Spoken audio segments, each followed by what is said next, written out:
La première étape, avant de procéder à la fermeture du couvercle du sac de livraison, consiste à s'assurer que vous avez mis le frein de stationnement sur le chariot.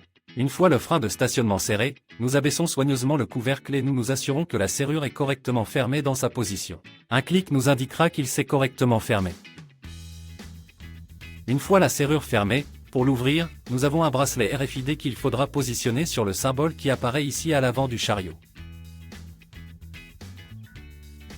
Nous le maintenons en position pendant 3 secondes, jusqu'à ce qu'il nous donne le signal qu'il est ouvert.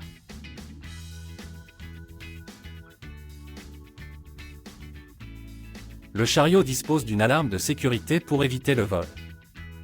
Pour activer cette alarme, nous devons appuyer sur le premier bouton du contrôleur, qui est un bouton circulaire. Vous devrez attendre quelques secondes jusqu'à ce que vous entendiez que l'alarme est prête. Une fois que nous activons l'alarme, celle-ci émettra un signal sonore pour dissuader les voleurs potentiels. Nous entendrions d'abord une première alarme, qui serait une alarme dissuasive. Si le chariot ne s'arrête pas et continue à bouger, il sonnera en continu.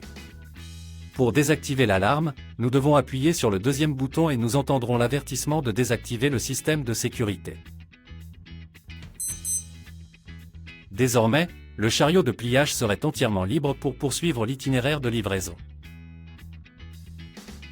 En cas d'épuisement de la batterie dans la serrure ou de tout type de défaut, il existe une serrure d'urgence avec une clé. Nous allons vous montrer comment l'ouverture de la serrure avec la clé d'urgence. Maintenant, la voiture serait verrouillée, nous insérerions la clé ici et lorsque nous tournons la clé, la serrure s'ouvre manuellement.